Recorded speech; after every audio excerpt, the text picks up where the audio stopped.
I just spilled tea with my sister. Anyway.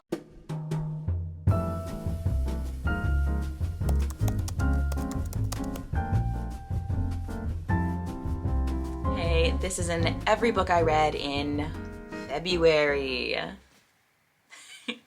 Why do these feel more awkward, more and more awkward every single time I do one? This is probably going to be more like a podcast episode in length because I didn't read that many books, but I feel like being a chatty Cathy today and doing a little yip yapparoo. So, if you like chatty videos, give it a like, subscribe if you like, and let's get this ball rolling. So February, of course, is a short month, and I feel like I did quite a lot of reading considering, and it was full of fantasy.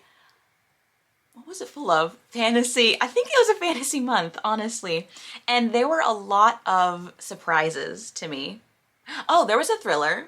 There was a general fiction. There was stuff that, you know, went in and out. But yeah, let's just get to it. I had very lofty goals. The goal was to read reread a lot of books. I was supposed to reread the entirety of the Bones season series because The Dark Mirror came out last week. So, spoiler alert, that didn't happen. But something did, you know? I also wanted to finish a book that I started back in November of last year, and I did. So that is a pat on the back ski for me. And if you're looking for timestamps, they will be down below, so you can just bip bop around to whatever book you would like to hear about. Let's get going.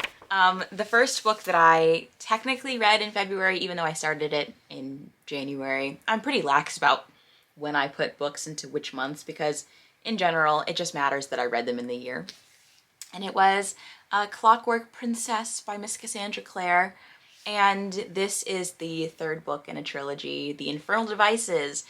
And this is the prequel series to The Mortal Instruments, which was the book series that I read first, and which I still stand by reading this one first.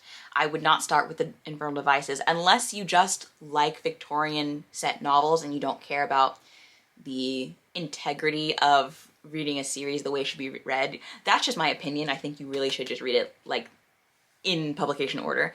But this series is following Tessa Gray, who is a girl from New York who goes over to London to find her brother when he has invited her over, and she gets kidnapped like right off the bat, right off the boat. And she gets kidnapped by these sisters named the Dark Sisters, and they are forcing her to use her power that she didn't know she had. So she's now like, ooh, I got powers, but ooh, who are these people? Where am I? Where's my brother? And then she meets these shadow hunters their whole thing is they have to protect humans from things they can't even see. So the demons and the ghosts and ghoulies of the world and the demon world. And that's their mandate. And they're like half human, half angels. They're descendant from angels. They're called Nephilim. And as you can tell, I've been obsessed with this series for, at this point, over a decade.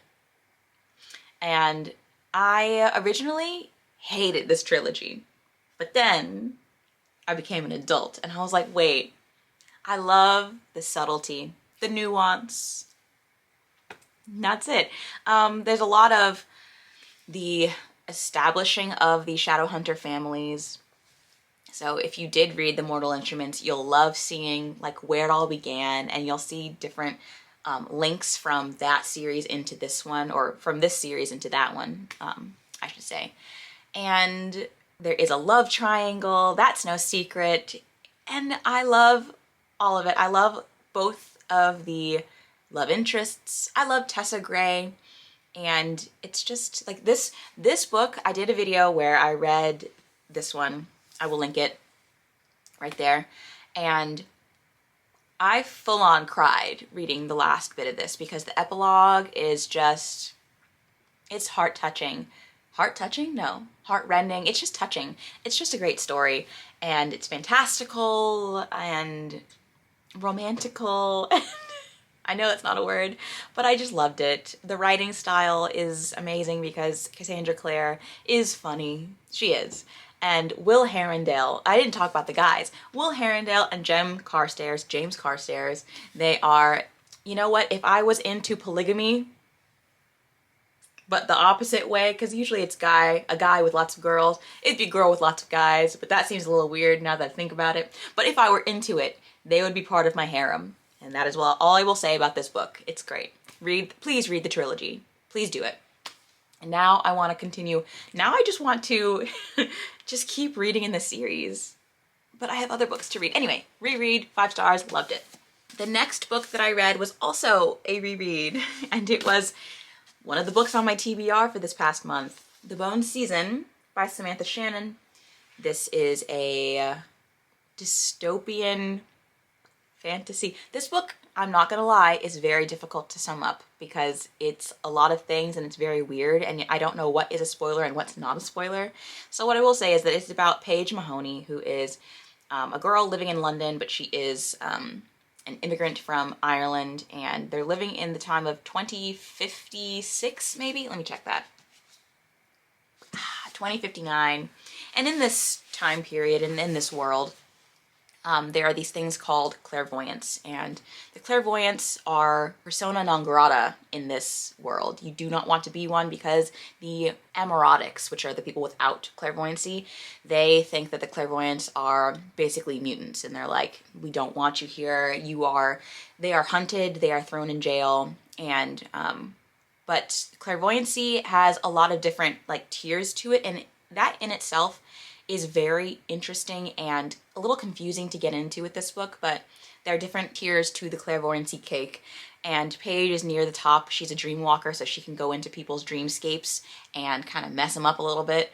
And she is taken one day into basically like basically like a concentration camp. She's taken into slavery, basically, by these Rephaim, who are these aliens who have decided that they are going to use these clairvoyants for some purpose. We don't know what it is.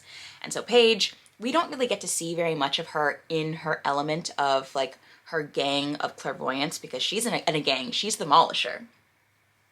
And yeah, we're with her as she's going through a very traumatic time. They're taken to the lost city of Oxford, and they're given to these aliens, and they have keepers. And her keeper, his name is Warden, and that's where we get a little thing going. We get a little intrigue, I should say, going. And so yeah, this book is hard to get into, especially on the reread, because I forgot how much of it was, when are we going to get something different? Because we're going with her day to day just in this really intense situation. And we're like, when is she going to get back? But then we also get, which is the silver lining for this book, we also get little snippets of her life with her gang. And so, yeah, I really enjoyed the reread because I need to read the 5th book in the series, and I could not have told you what it was about beforehand. So always reread, my friends, always reread. Yeah, this book really does set the stage for the rest of the series to like really grow upon this, because at the very end of this book, it feels like it's just been like the first third of one book, if that makes any sense. So loved it, loved the reread, 5 stars again. The next book that I read was, I keep forgetting I read this one because it was an ebook. I got it off of Kindle Unlimited, so go and cop you a copy if you'd like. But I read These Hollow Vows by Lexi Ryan, and I had very low expectations for this book. And it superseded them. It really did. It's the whole reason why I started reading it is because it was supposed to be like ACOTAR and The Cool Prince coming together and making a little baby. And I really do think that it was kind of like that. Only I would add in the selection series, just because there's a very Bachelor-esque kind of a feel to it. But this is a book about this girl named Abrielle. We call her Brie. And she is living with her sister. She's lost her mom and her dad. We're living in a world where there is the Seelie and Unseelie courts, and everyone loves the Seelie people, everyone hates the Unseelies. And she is a kind of a crafty girl. She is a really great thief, but when her sister gets stolen away to the Unseelie court, she has to go and get her somehow. But in doing so, she ends up going to the Unseelie court, and the king is like, I will give her back as long as you do some things for me. Steal some relics from the Seelie court. And at the same time, there is a whole subplot of trying to get the Prince Ronan of the Seelie court married off because they need humans to breed more fairies. You know, gotta keep them, the population is decreasing. She ends up, like, this is not a spoiler, she ends up falling for him, but then she's also working with this other team, and it's a whole mess, okay? It's a whole mess. There is a love triangle, as you can tell. I don't know why, I really do gravitate towards love triangles. What can I say? I'm a messy girl. And yeah, I liked the book. It was nothing like, the writing is not great. It does have that thing where it says males, where it's like, it's talking about a guy, and she's like, oh, I could sense his, I don't know, his maleness.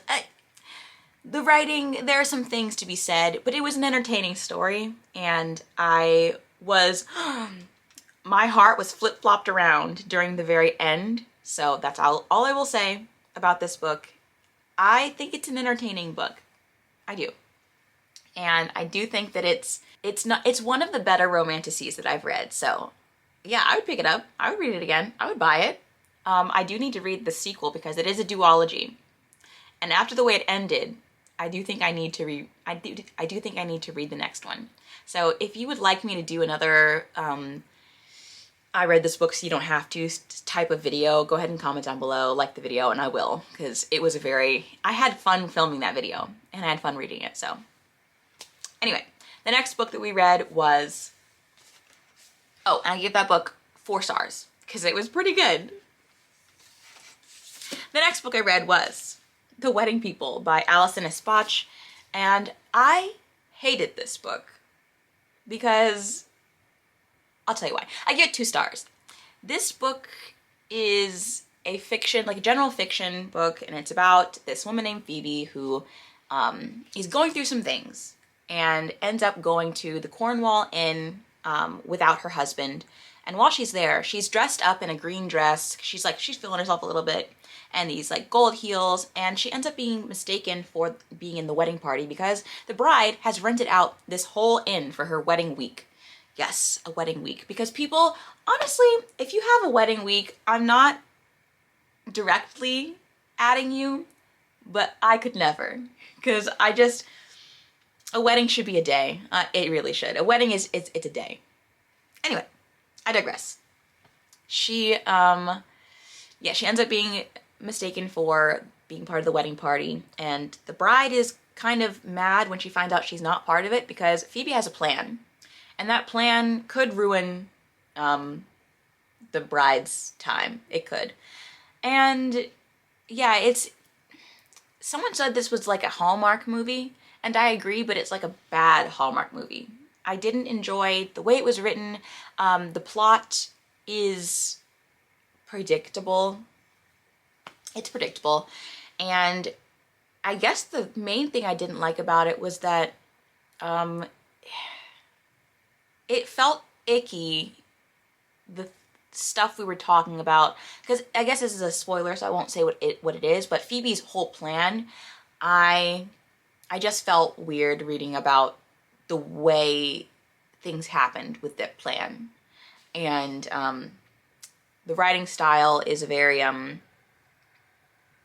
I don't even know how to explain it. It's just very too much information and a little lewd at times. And I don't know, it just didn't do it for me.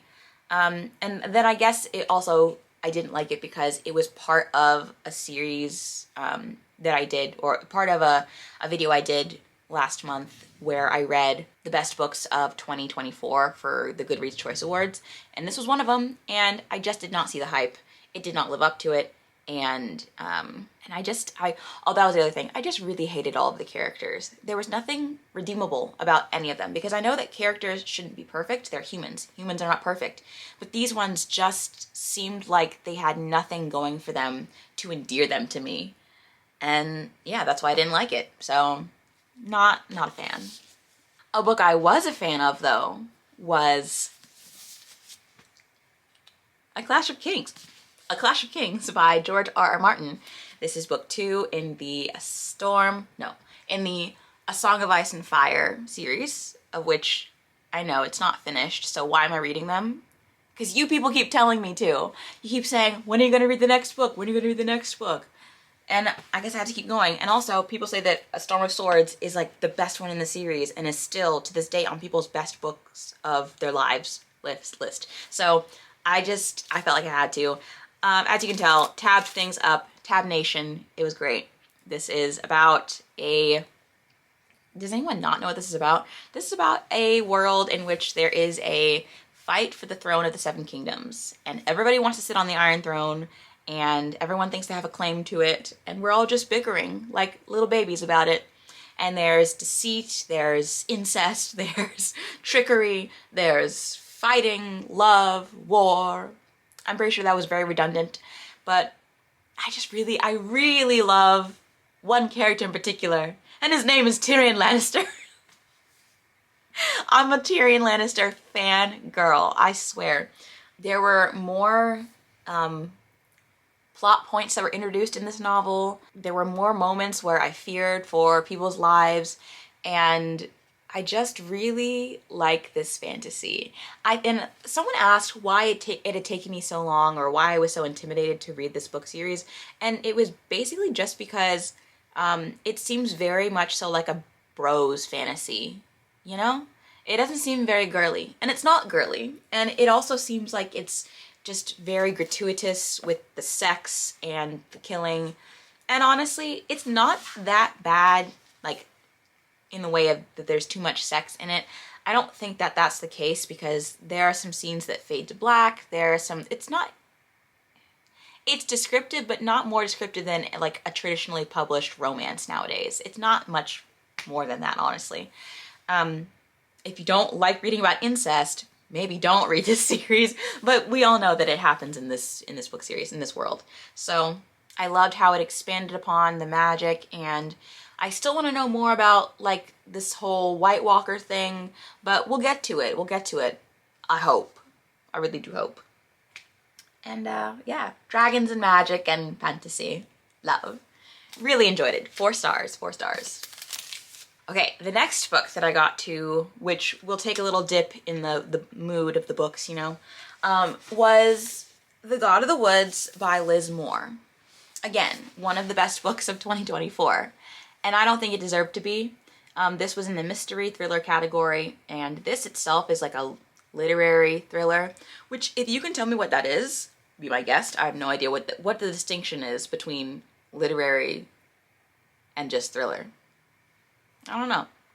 But this is set in, back in the day, in alternating perspectives of the 1960s and the 1970s, and it's focusing on 2 main disappearances of the Van Laar family's children.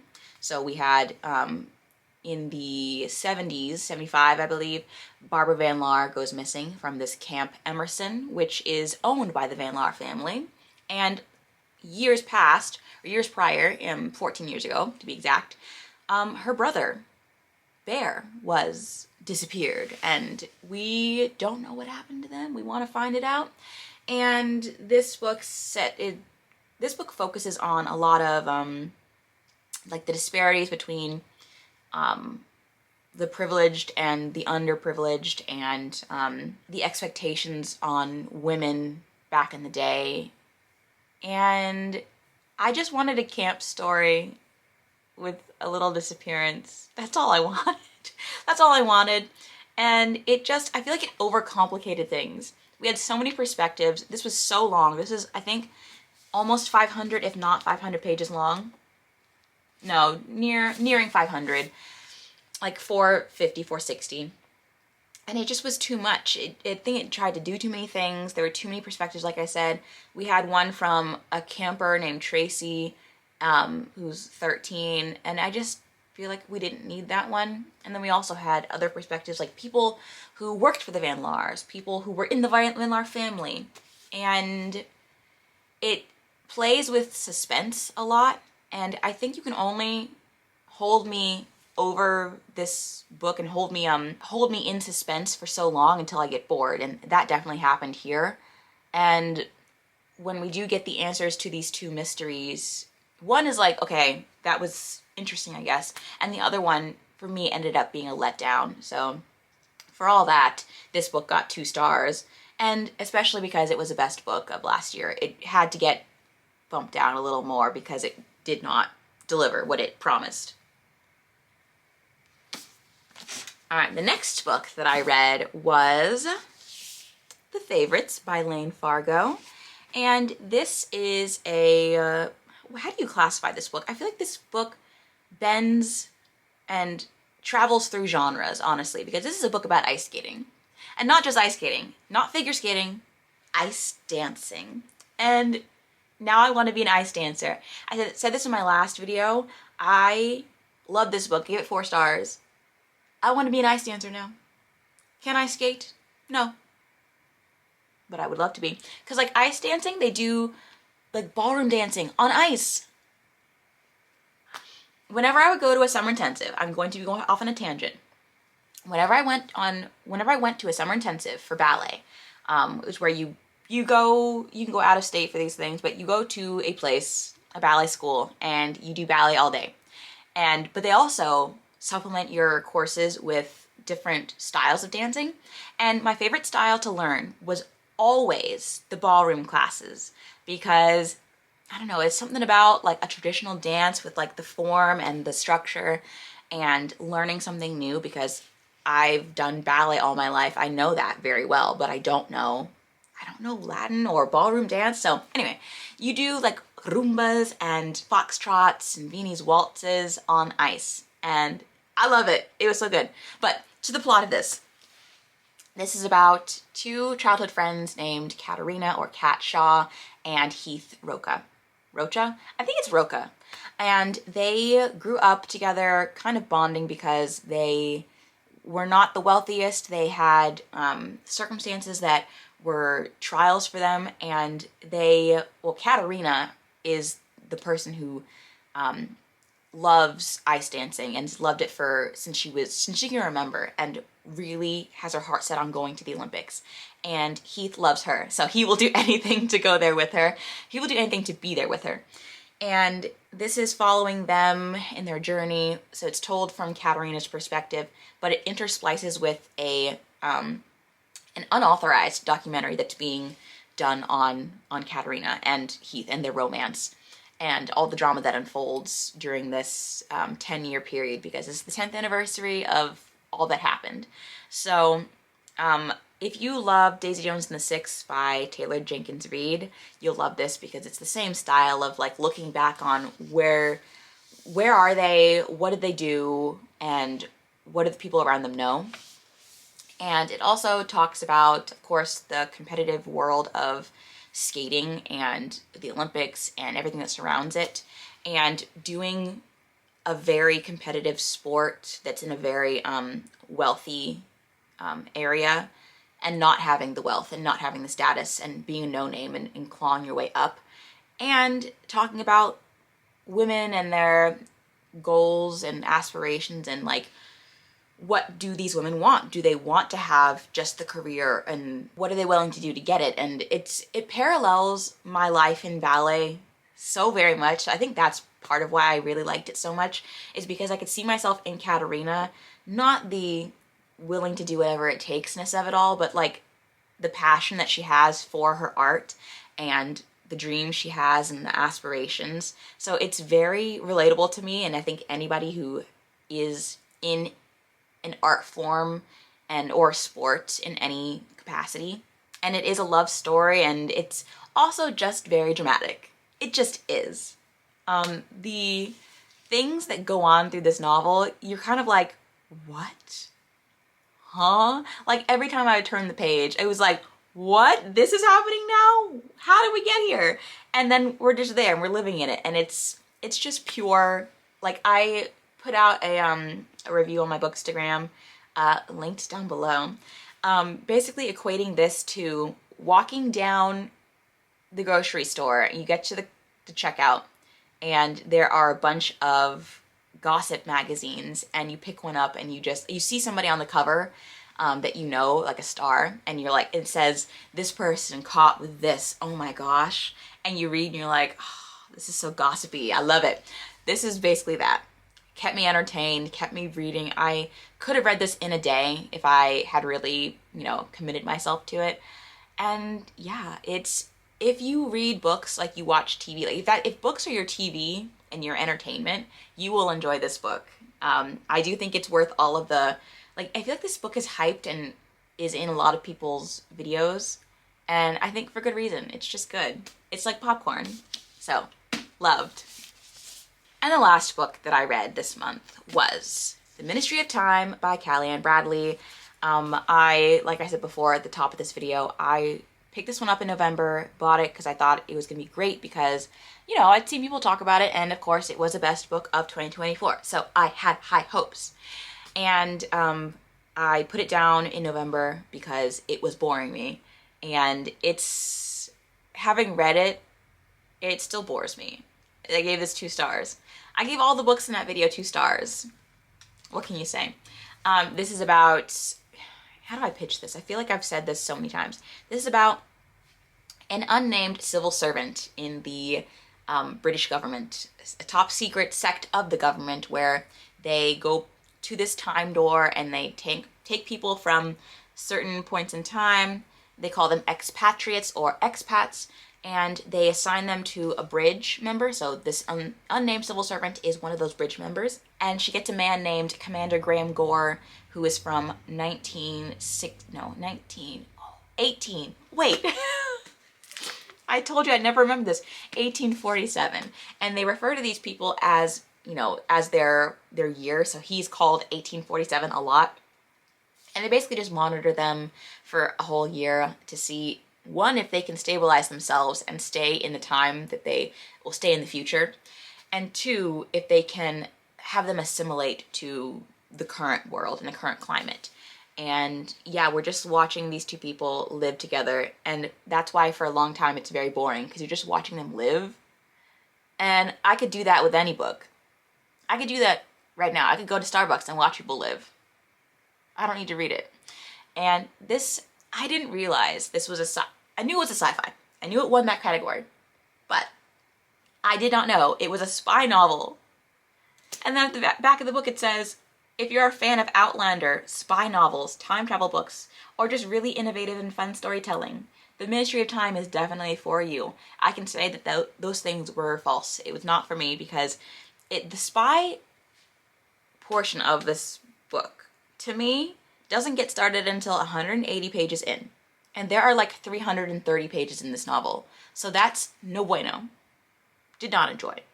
And another thing I really did not care for was how the romance came to be, because it just seems like it comes out of nowhere.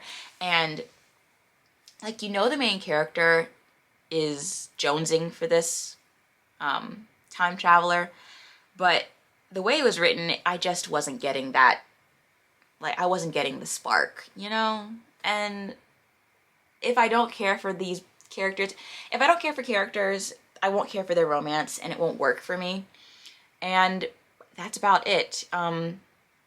It does escalate towards the end, which is good because you want a little bit of escalation. You want your heart to pound a little bit in a spy novel. And there was some information that was, given to us after a certain point in time. And if it hadn't bored me to tears for the majority of it, maybe I would have cared. But since I didn't. And yeah, 2 stars, like I said, could have been way better, honestly.